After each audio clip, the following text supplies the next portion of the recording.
wabarakatuh. Innal hamdalillah nahmaduhu wa nasta'inuhu wa nastaghfiruh wa na'udzu billahi min shururi anfusina wa sayyiati a'malina. Man yahdihillahu fala mudilla lahu wa man yudlil fala hadiya lahu.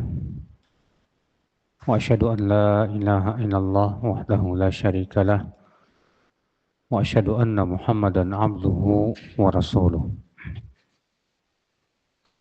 Qala Allah Ta'ala fi kitabihil karim, ya ayyuhalladzina amanu taqullaha haqqa tuqatih wa la tamutunna illa wa antum muslimun, amma ba'd. Saudara seiman, kita melanjutkan kitab Ushulud Da'watis Salafiyyah. Kita masuk ke al-aslu tsani, pokok yang kedua dari dakwah salafiyah, itu al-hirsu ala tatbiqil amali lil Islam. Semangat untuk mempraktekkan amal untuk Islam. Setelah kita menuntut ilmu, menggali ilmu, mempelajari ilmu, maka tentu yang harus kita lakukan adalah mengamalkan ilmu. Karena ilmu tanpa amal hanya akan memasukkan ke dalam neraka saqar. Kata beliau, hadzal hirs yashmalu al-hirsu ala al-amali bil wajibati syar'iyyah. Semangat ini mencakup semangat untuk mengamalkan kewajiban-kewajiban syariat, Pak.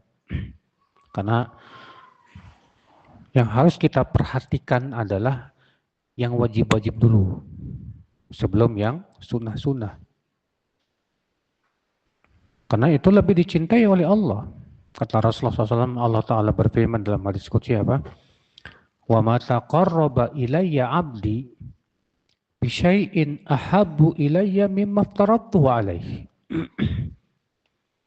Tidaklah seorang hamba bertakarub kepadaku dengan sesuatu yang paling aku cintai dari yang wajib. Maka berarti, Pak, perhatian kita kepada yang wajib harus lebih. Jangan sampai kebalik ya. Sebagian orang ada yang perhatian kepada yang sunnah-sunnahnya, Masya Allah. Tapi yang kepada yang wajibnya kurang. Ada yang perhatian pada sholat tahajud. Ada yang sangat perhatian pada puasa sunnah. Ada yang sangat perhatian kepada zikir-zikir. Tapi apa yang terjadi? Yang wajibnya sering lalai. Maka ini termasuk talbis iblis, saudaraku. Kita lanjutkan kata beliau, kasolawatil khams wa birril walidain wa nahwi dzalik. Seperti sholat 5 waktu misalnya. Iya. Berbakti kepada orang tua dan kewajiban-kewajiban yang lain. Itu penting, Pak, untuk kita perhatikan, Pak. Kama yashmalu aydan al-hirsu 'alal amal bis sunnah. Sebagaimana juga kita setelah memperhatikan yang wajib-wajib, kita pun harus semangat untuk mengamalkan yang sunnah. Ya, kenapa? Karena yang sunnah ini yang akan menambah keutamaan, Pak. Menambah derajat seseorang di surga. Menambah pahala buat dia. Wa ahyaiha bainan nas. Dan ia berusaha untuk menghidupkannya di tengah-tengah manusia. Menghidupkan sunnah. Apalagi di zaman sekarang nih, Pak. Iya. Di zaman sekarang ini, orang yang menghidupkan sunnah Rasul, disebutkan dalam satu riwayat yang disahihkan oleh sebagian ulama, ya, bahwa orang yang menghidupkan sunnah Rasul di zaman fitnah itu mendapatkan pahala 50 orang sahabat. Misalnya antum mengamalkan sunnah apa? Sunnah berjenggot misalnya. Maka antum dapat pahala ya 50 orang sahabat yang mengamalkan jenggot. Karena di zaman fitnah ini memang berat, Pak. Ya. Banyak orang terkadang mencibir, banyak orang menganggap itu sesuatu yang asing. Maka pahalanya pun saat itu pun semakin apa? Besar. Kata beliau, mastata'al muslim ila dzalika sabila. Semampunya setiap muslim, setiap kita berusaha untuk menghidupkan sunnah-sunnah Rasulullah Sallallahu Alaihi Wasallam. Jangan ditinggalkan dengan klaim, ini cuma sunnah kok. Sebagaimana sebagian orang yang pemalas begitu, Pak. Cuma sunnah ini. Sunnah kan kalau dilakukan wajib, kalau dilakukan dapat pahala, kalau tinggalkan nggak dapat dosa katanya. Akhirnya dengan definisi itu banyak orang malah meninggalkan apa? Sunnah. Padahal kata para ulama, meninggalkan sunnah itu bukan tidak dapat dosa, betul. Tapi tercela. Dan orang yang meninggalkan sunnah karena meremehkan, maka dia berdosa. Bedakan ya Pak ya. Orang yang meninggalkan sunnah karena malas, dengan orang yang meninggalkan sunnah karena meremehkan. Itu beda Pak. Kalau karena malas, gak berdosa, tapi tercela. Kalau dia meninggalkan yang sunnah karena meremehkan, maka berdosa. Karena meremehkan syariat, walaupun itu yang sunnah, bukan sifat orang yang beriman, saudaraku seiman. Orang yang beriman itu apa, Pak? Mengagungkan perintah-perintah Allah. Mengagungkan syariat-syariat Allah. Walaupun itu hukumnya cuma sunnah. Dan tidak boleh meremehkan. Karena wafil wal witar wa qiyamil lail wa qiyamit tatawu wal infaq wa nahwi aydan yahrisu al qiyami bih.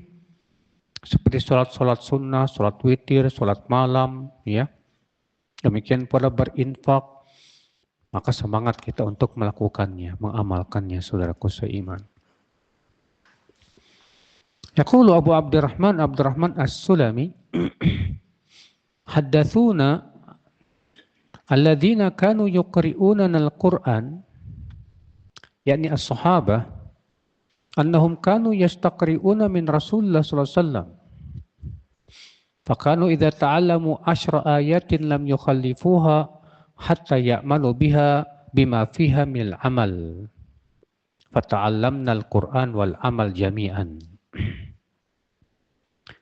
Menceritakan kepada kami orang-orang yang dahulu membacakan Al-Quran kepada Rasulullah SAW, yaitu para sahabat. Bahwasanya mereka meminta dibacakan dari Rasulullah SAW Al-Quran. Rasulullah SAW mengajarkan Al-Quran dari sisi qiraatnya dan dari sisi tafsir dan maknanya. Dan mereka apabila belajar 10 ayat, mereka tidak menambahnya sampai mereka mengamalkan 10 ayat tersebut, ya. Dan mereka pun memahaminya.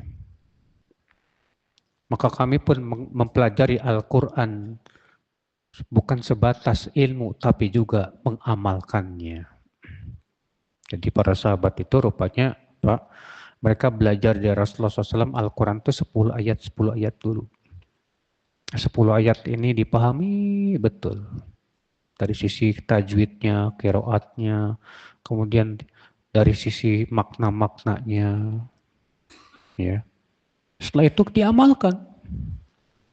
Setelah itu, setelah mereka mengamalkannya, mereka nambah lagi 10 ayat. Begitu akal Islam. Para sahabat Rasulullah Sallallahu Alaihi Wasallam. Kalau kita kan Masya Allah, pengen menghafalkan Al-Quran dulu, hafal semuanya. Tapi nggak ada yang paham. Kalau ditanya tentang tafsirnya nggak tahu. Kalau ditanya tentang artinya, nggak paham. Yang benar itu metode para sahabat. Metode para sahabat itu mempelajari Al-Quran 10 ayat, 10 ayat. 10 ayat dihafal, dipahami, didalami, diamalkan. Setelah itu tambah lagi 10 ayat. Terus demikian. Umar bin Khattab mempelajari surat Al-Baqarah saja 11 tahun. Abdullah bin Umar mempelajari surat Al-Baqarah 8 tahun lamanya, Pak. Makanya, ya, di sini penting sekali, Pak, semangat kita untuk memperdalam Al-Quran bukan hanya sebatas dari sisi tajwidnya saja, tapi juga penting sekali untuk memahami makna-maknanya, mentadaburinya. Saudaraku seiman, rahimani wa rahimakumullah jami'an. Sebutkan dalam hadis yang dihasankan oleh Syekh Albani rahimahullah, sayati aqwamun min ummati yashrabunal Qur'an yaqra'unal Qur'an kama yashrabunal laban. Akan ada beberapa kaum dari umatku yang membaca Quran itu seperti minum susu, Pak. Maksudnya kata Imam Al-Munawi, sebatas baca tapi nggak mau memahami. Kayak susu, cuma lewat doang, ya, di kerongkongan. Tapi nggak paham. Banyak orang, Pak, di zaman sekarang semangat belajar tajwid, Pak. Ya, sampai kalau mau ucapin dot itu kelar ludah, Pak. Wah, ya, saking mantapnya itu tajwidnya itu. Tapi semangat untuk memahaminya, mentadaburinya nggak ada. Ini tentu akhirnya tidak sesuai dengan manhaj salafus saleh. Kalau manhaj salafus saleh, setelah mereka menegakkan huruf-hurufnya, ya, memahami, mengi'rab Al-Quran, itu belajar tajwidnya, belajar apa? Makna-maknanya. Bahkan mereka lebih semangat kepada memahami makna Al-Quran dibandingkan daripada tajwidnya. Sebagaimana disebutkan oleh Imam Al-Ajuri dalam kitab Syariah, dalam kitab Adabul Quran. Saudaraku seiman, rahimani wa rahimakumullah jami'an. Kita lanjutkan kata beliau, fahadha huwa manhajus salaf yuqrinuna al-ilma bil amal. Jadi inilah manhaj salaf. Mereka membarengkan ilmu dengan amal. Ya. Semangat menuntut ilmu harus dibarengi dengan semangat beramal. Sebab kalau salah satunya pincang, bahaya, Pak. Sebagian orang ada yang semangat beramal, tapi malas menuntut ilmu. Akhirnya apa? Jatuh kepada bid'ah. Ada lagi yang semangat menuntut ilmu, tapi kurang semangat mengamalkan. Akhirnya ilmunya nggak ada manfaatnya. Na'udzubillah min dzalik. Li'anna al-amal bil ilm yukhallisu min al-wa'idi syadid al-mutarattibu ala tarkil amalil wajib. Karena kata beliau, mengamalkan ilmu itu bisa menyelamatkan seseorang dari ancaman yang berat. Al-mutarattibi ala tarkil amalil wajib. Ya, akibat daripada meninggalkan amal yang wajib. Allah berfirman apa, Pak? Ya ayyuhalladzina amanu lima taquluna ma la taf'alun. Kabura maqatan indallahi an taqulu ma la taf'alun. Hai orang-orang yang beriman, mengapa kamu mengatakan apa yang kamu tidak amalkan? Besar kemurkaan di sisi Allah. Kamu mengatakan apa yang kamu tidak amalkan. Subhanallah. Ustadz, kalau gitu saya nggak mau nuntut ilmu lah, Ustadz. Takut nggak bisa ngamalin. Nah, terkadang setan suka ngasih syubhat gitu, Pak. Ya, setan suka Masih pikiran kitab kepada kita, Pak. Nanti kalau menuntut ilmu banyak tahu, nggak bisa ngamalin gimana? Dosa dong. Kalau saya nggak tahu kan nggak dosa. Kita katakan, akhi, kalau kamu nggak tahu dengan tujuan niatnya memang sengaja nggak mau tahu, dan kamu meremehkan menuntut ilmu, tetap ketidaktahuan kamu itu tidak dimaafkan oleh Allah Subhanahu wa Ta'ala. Karena Allah mewajibkan kita untuk menuntut ilmu. Dan wasilah menuju ilmu dimudahkan oleh Allah Subhanahu wa Ta'ala. Apa jawaban kita di hadapan Allah ketika Allah tanya, kenapa kamu tidak menuntut ilmu? Apakah kira-kira alasan ini bisa diterima oleh Allah? Takut nggak bisa ngamalin ya Allah? Nggak bisa, Pak. Ya. Kita menuntut ilmu sambil kita tawakal kepada Allah. Dan minta kepada Allah kekuatan untuk bisa mengamalkan apa? Ilmu. ولأن العمل بالعلم فيه انتكاس عن الصفة الممقوتة التي وصف الله بها اليهود في قوله.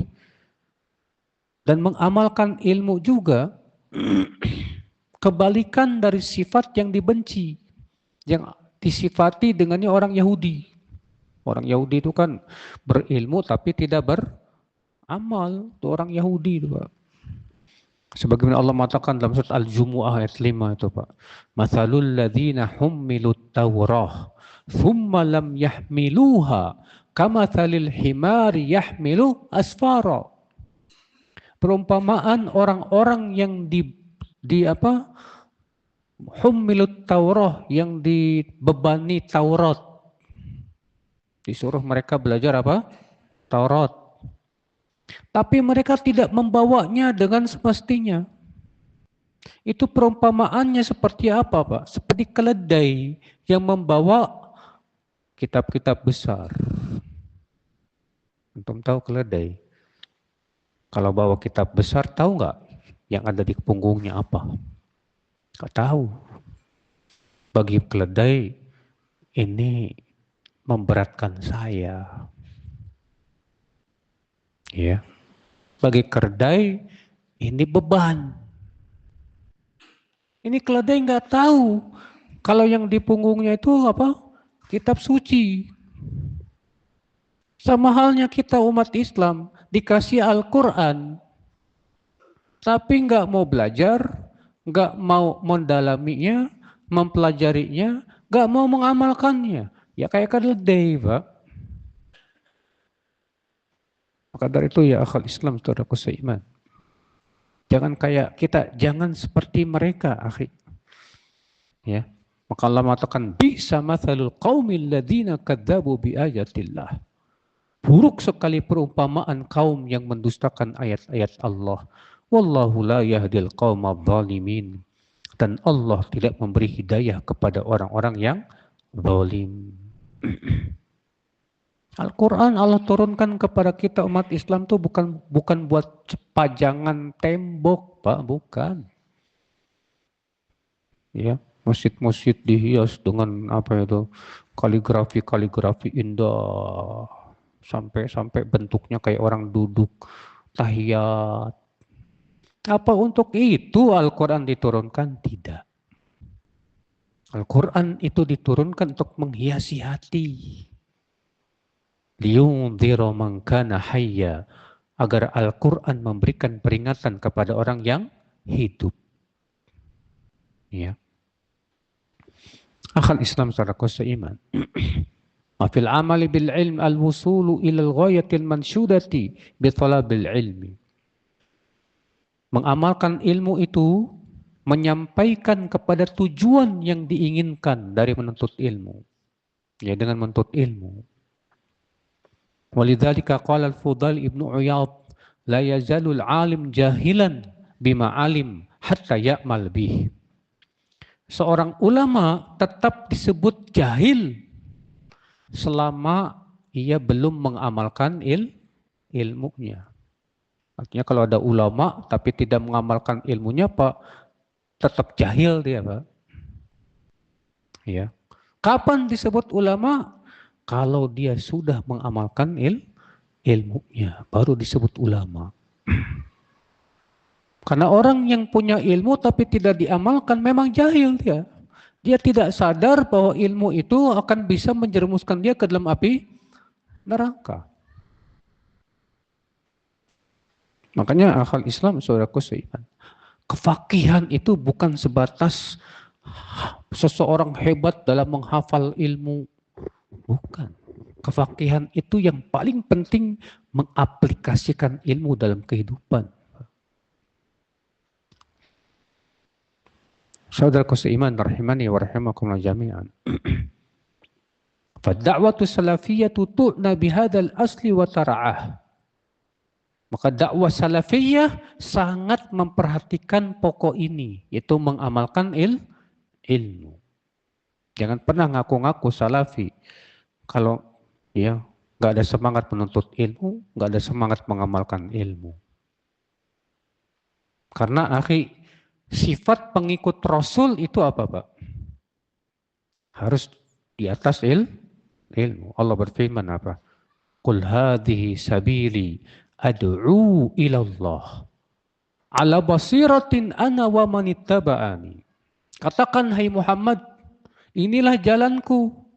Aku berdakwah kepada Allah di atas basirah aku dan orang-orang yang mengikutiku.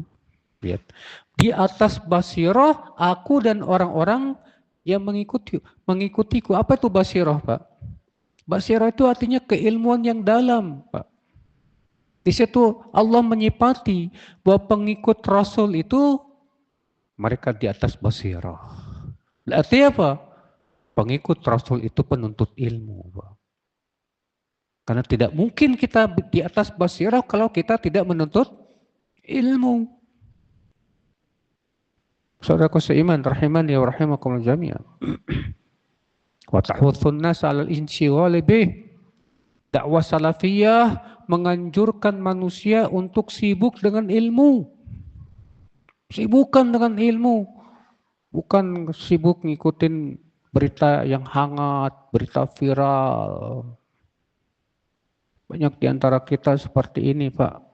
Kenyataan yang ada lebih senang ngikutin berita viral daripada apa? Sibuk dengan menuntut ilmu Allah Subhanahu wa taala. Punya HP bukannya digunakan menuntut ilmu, malah habis waktunya buat nonton, buat ngegame, ya. Musibah ya akhul Islam. Falil insyighala bil amali anfa' min insyghal bima la faidata fih min kalamin mubah. Karena sibuk dengan mengamalkan ilmu itu lebih bermanfaat daripada sibuk dengan sesuatu yang gak ada faedahnya. Daripada main game, mendingan dzikir. Ya kan? Iyalah. Ya. Lebih baik mana, Pak? Sibuk nonton film kungfu apa sibuk baca Quran? Semua orang juga pasti akan jawab, ya sibuk baca Quran lah. Sudah. Nah, kalau begitu sibukkan dirimu dengan baca Quran. Daripada melakukan hal-hal yang gak ada manfaatnya untuk dunia kita, tidak pula untuk akhirat kita kan. Ya. Falau anna syababana wafaqahumullah ta'ala qamu bihadzal asal haqqal qiyam la salimu mil wuqu'i fi katsirin minal umur allati laysat min khasaisihim. Kalaulah pemuda-pemuda kita, ya, semoga Allah memberikan taufik kepada mereka, melaksanakan pokok ini dengan sebenar-benarnya, mereka akan selamat, Pak, dari jatuh kepada banyak perkara yang bukan kekhususan mereka. Ya. Banyak pemuda di zaman sekarang ini, pemuda-pemuda umat Islam. Kita lihat ya Allah, kehidupan mereka ini udah kayak binatang ternak, Pak. Kita melihat, ya. Kerjaannya cuman hardolit, dahar modal ulin. Kata orang Sunda begitu. Ya. Banyak pemuda-pemuda kayak gitu tuh. Disuruh nuntut ilmu malas. Ya. Disuruh membaca Quran malas. Kerjaannya cuma ngikutin syahwat doang. Itu yang kita lihat, Pak. Banyak pemuda seperti itu. Kalau kerjaan cuma ngikutin syahwat doang, ya apa bedanya dengan binatang ternak? Binatang ternak lebih kuat syahwatnya, Pak. Lebih kuat mana makannya, Pak? Kita atau sapi? Sapi lebih kuat makannya dari kita. Lebih kuat mana, Pak, jimatnya, Pak? Ayam atau kita? Ayam ya dalam sehari jima bisa ratusan kali, Pak. Antum sekali aja udah cukup. Ya. Kalau kita mikirnya cuma syahwat doang, ya nggak ada bedanya dengan binatang ternak, ya. Justru manusia itu sempurna itu dengan ilmu dan amal. Manusia itu menjadi mulia itu dengan ilmu dan amal. Dengan itu manusia bisa mencapai derajat yang tinggi, kesempurnaan akal Islam. Walatil istighalu biha mudayyi'ah lil waqt. Banyak pemuda yang disibukkan dengan kesibukan-kesibukan hanya menyia-nyiakan waktu saja sudah, nggak ada manfaatnya. Banyak nggak Pak di zaman sekarang? Pemuda-pemuda kayak gitu Pak, kerjaannya cuma nongkrong-nongkrong, begadang, terkadang sampai malam. Ngapain begadang? Cuma main remi, main catur, bahkan naudzubillah ada yang main judi, ada yang ngeri Pak. Ya. Kalistighali bitatabu siasat. Dan banyak juga pemuda-pemuda yang semangat kepada Islam ternyata disibukkan dengan ngikutin berita tentang politik. Ya. Ya akhi, masalah politik itu bukan urusan kamu. Bukan urusan kita. Serahkan kepada ahlinya itu. Kita sibukkan dengan yang lebih bermanfaat dari itu. Pelajari Quran. Sudah berapa surat yang sudah kita pelajari? Hadis dan yang lainnya. Cuman kan Pak, orang-orang Harokiyin itu lebih mengejar fikih waki katanya. Kan kita harus juga paham realita dong. Betul. Kita harus paham realita. Tapi kalau kita paham realita tapi tidak tahu obatnya gimana? Kita kan harus tahu problematika umat. Betul. Problematika umat itu harus ada solusinya. Solusinya pakai apa? Pakai semangat? Gak cukup, akhi. Antum itu, saya Pak, ya waktu kuliah di Libya tahun 95 itu Pak. Ketika masuk ke mana? Ke perpustakaan Libya. Perpustakaan Libya kan besar bekal.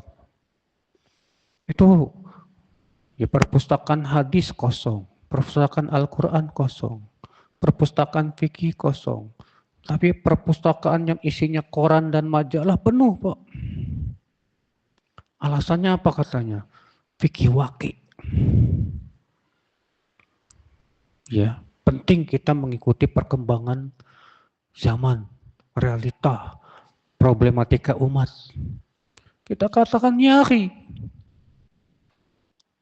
Bagaimana seorang dokter mau mengobati pasien tapi nggak tahu obatnya. Nggak paham bagaimana mengobatinya. Seperti itulah keadaannya Pak. Belajar fikih waki, mengikuti perkembangan zaman, mengikuti berita-berita hangat, berita politik, ekonomi, sosial, tapi nggak paham tentang syariat Islam. Akibatnya apa coba Pak? Menghadapi problematika umat hanya sebatas dengan semangat. Nggak cukup Pak. Obatnya ada dalam Al-Quran. Obatnya ada dalam hadis. Al-Quran dan hadis sudah memberikan solusi yang terbaik untuk setiap problematika umat Islam. Seharusnya kita sibukkan mempelajari obat.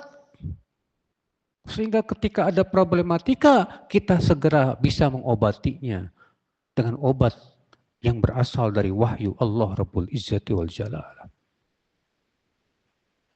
Saudaraku seiman, rahimani wa rahimakum jami'an. Kalau zaman sahabat, Pak, masalah politik itu diserahkan ke siapa? Para pembesar sahabat, kepada para pemimpin, para dewan syuro, udah nggak sampai ke rakyat, enggak. Adapun rakyat, mereka sibuk dengan beramal soleh, mereka sibuk dengan apa? Mempelajari Al-Quran, mempelajari hadis, tafakuh fiddin. Kalau kita enggak, Pak, sampai tukang becak yang nggak paham ilmu agama pun ngomong politik, seakan-akan mereka ya seorang ahli politik. Orang yang nggak tahu apa-apa ngomong politik, semua ngomong, akhirnya apa? Ngeri. Persis kata Rasulullah SAW, akan datang suatu zaman sinuna khadiat, tahun-tahun yang menipu. Orang yang jujur dianggap dusta, orang yang dusta dianggap jujur, orang yang amanah dianggap pengkhianat, dan orang yang berkhianat diberikan amanah. Watantikur ruwaibidah, dan akan berbicara para ruwaibidah. Siapa ya Rasulullah ruwaibidah? Kata Rasulullah, at-tafih yatakallam fil umur ammah. Orang bodoh tapi bicara tentang urusan-urusan besar, urusan politik, urusan-urusan yang berhubungan dengan keumuman manusia. Itu bukan urusan mereka. Serahkan kepada ahlinya. Kita sibukkan dengan yang lebih bermanfaat, ya akhwat Islam, saudaraku seiman. Dan kenyataannya banyak, akhi, maaf aja, teman-teman yang ngaku-ngaku salafi sibuk ngomong politik, bahkan sampai jelek-jelekin penguasa, ya, di mana? Di media sosial. Apa seperti itu? Ya, seorang salafi la abadan. Saudaraku seiman, rahimani wa rahimakumullah jami'an. Dari itu ya akhi, mari kita sibukkan dengan yang lebih bermanfaat. Anda sudah kuasai berapa ayat? Sudah berapa hadis yang sudah Anda baca?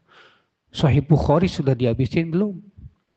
Sahih Muslim, Abu Daud, Tirmidzi, Nasai, itu kitab ilmu masih banyak itu. Kenapa nggak sibuk itu baca? Ini malah sibuk ngikutin politik, berita-berita hangat. La ilaha illallah, saudaraku seiman, rahimani wa rahimakumullah jami'an. Ya. Fahadil umur wa amthaluha laisat ila talibil ilm. Perkara-perkara ini seperti urusan politik, itu bukan urusan penuntut ilmu, kata beliau.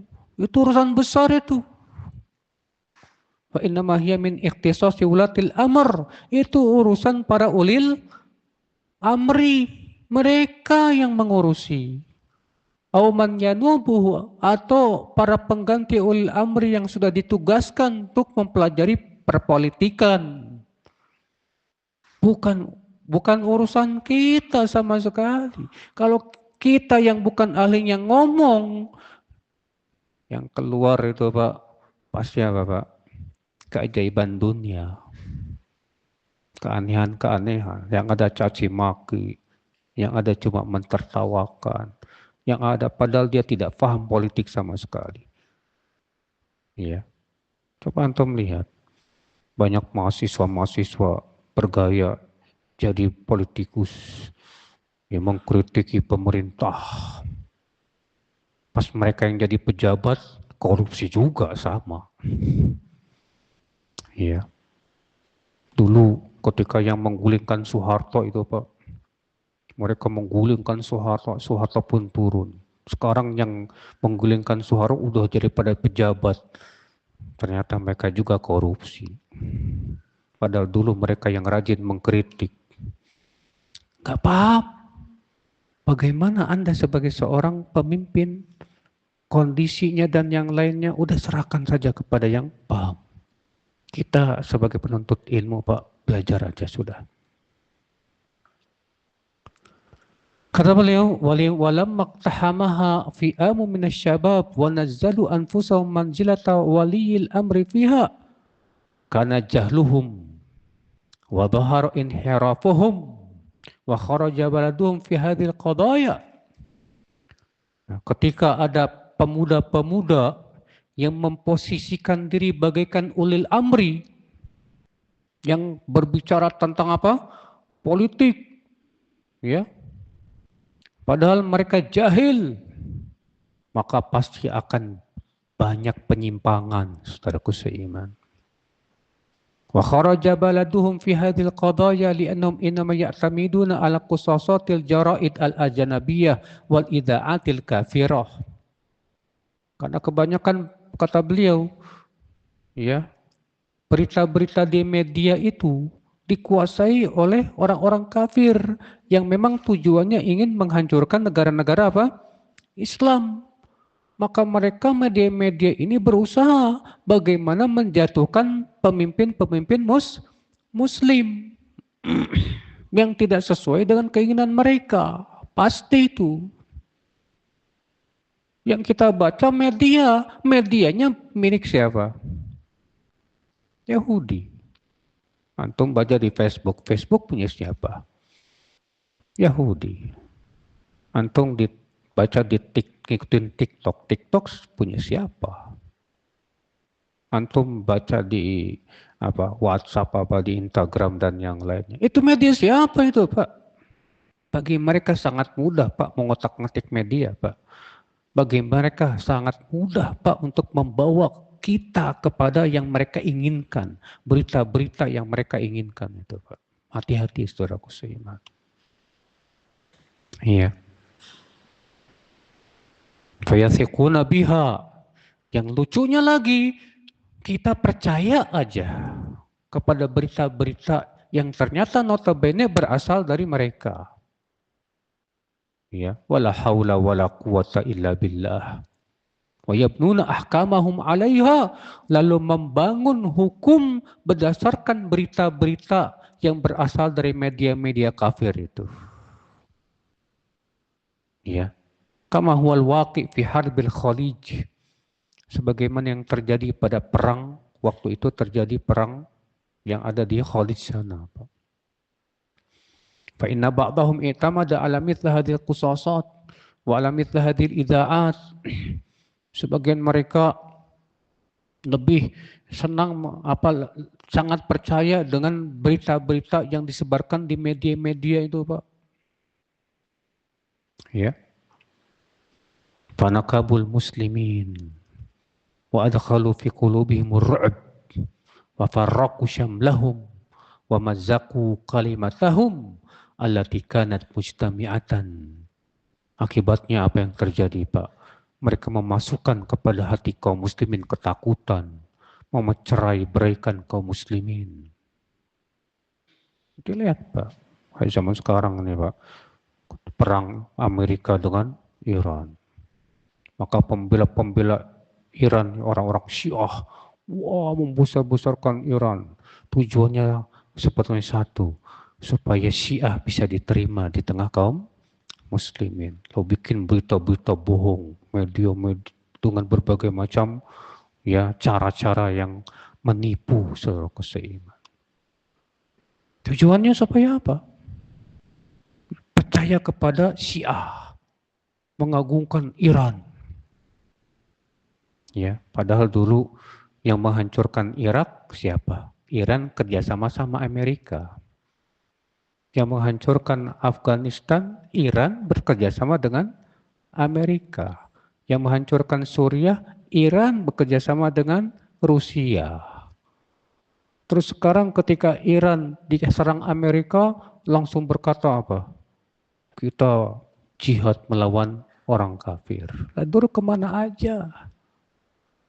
Mereka yang menghancurkan banyak negara Islam, kaum muslimin Sunni, bahkan mereka yang membunuhi banyak kaum muslimin. Ya, bekerja sama dengan siapa? Ya dengan Amerika juga. Kemudian sekarang menuduh Saudi katanya, ya, bekerja sama dengan Amerika, Bahrain, kemudian Kuwait, Emirat dibomin semua itu. Sementara Israel nggak dibomin kilang minyaknya, nggak dikira dibomin sama sekali, ya. Tempat-tempat vital perekonomian mereka nggak diapa-apain. Itulah ya akhi, penipuan-penipuan zaman sekarang dengan media itu luar biasa Pak. Ya, banyak orang yang mudah menerima berita-berita itu Pak. Supaya kita apa? Terbawa. Ya. Adapun orang yang punya ilmu insya Allah nggak bakal terpengaruh Pak. Paham. Ya. Mana berita yang bisa diterima dengan mana berita yang tidak bisa Pak diterima yang sifatnya hoax. Nah ini akhi, jadi sekali lagi Pak, dakwah salafiyah ya menyuruh kita untuk lebih banyak fokus dengan ilmu dan amal. Jangan kita sibuk dengan mengikuti berita-berita politik, berita-berita viral, jangan. Sebatas tahu saja silahkan. Tapi kita ingat, harus cari tahu juga tentang sikap yang benar sesuai kitabullah dan sunnah Rasulullah SAW. Dan tanya kepada para ulama besar dalam menghadapi berbagai macam fitnah-fitnah yang ada itu. Jangan sampai kita sendiri yang bersikap dengan menurut pendapat kita, bahaya. Karena keilmuan kita ini masih sangat sedikit, saudaraku seiman, rahimani wa rahimakumullah jami'an. Sudah masuk Isya? Belum? Isya jam berapa? Masuk ya? Baik.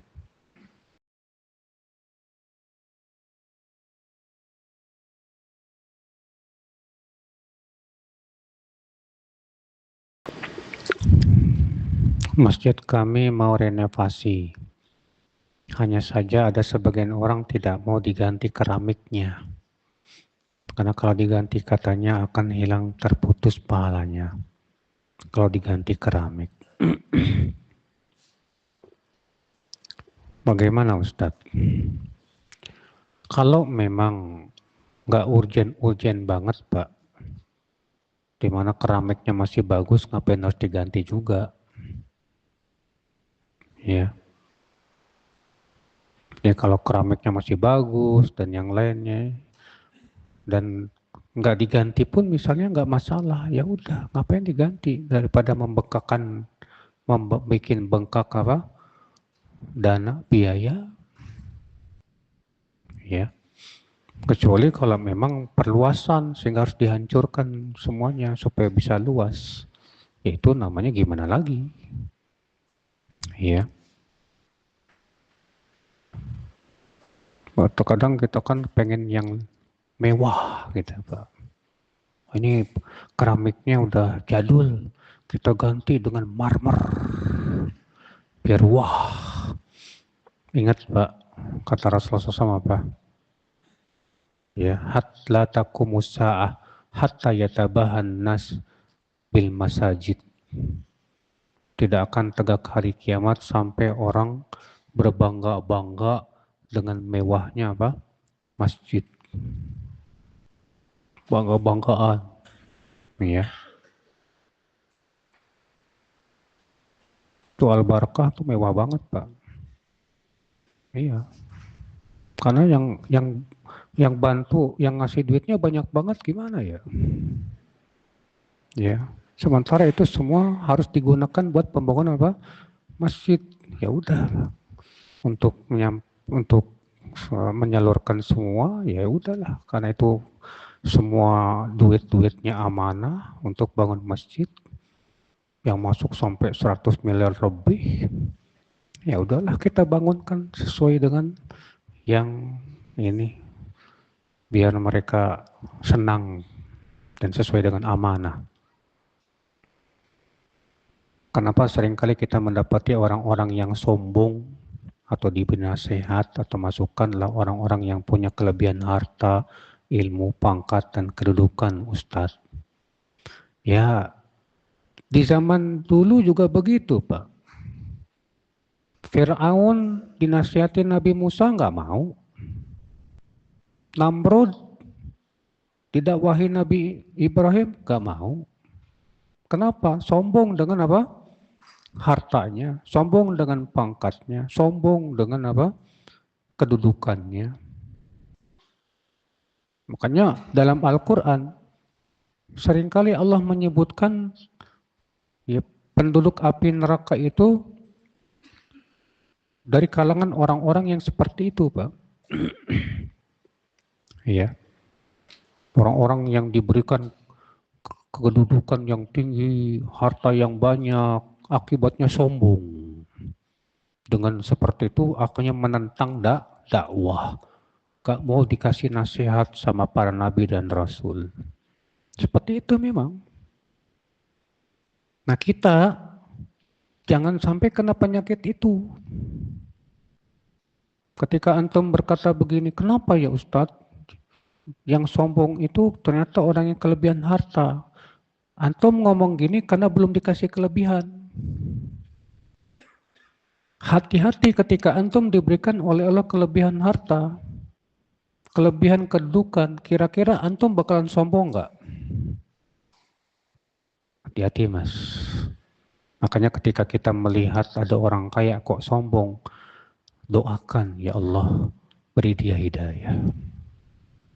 Kata Ibnu Mas'ud, idza ra'aitum man yartakibul ma'siyah fala tasubbuh wala tal'anu wad'u lahu bil afiyah.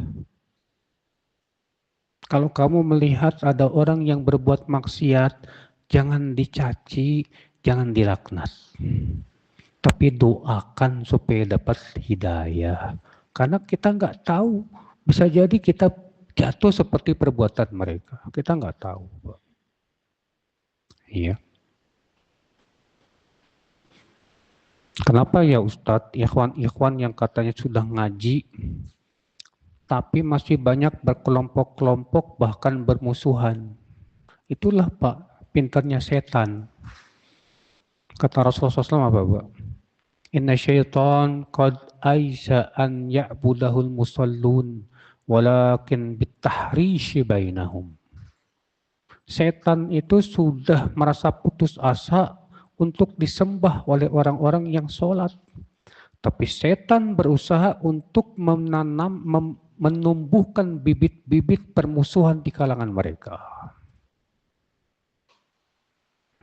Ya, setan udah putus asa disembah oleh orang-orang yang mentauhidkan Allah. Susah ini, tapi setan punya cara. Gimana caranya supaya mereka saling bermusuhan? Ya. Dengan cara apa, Pak?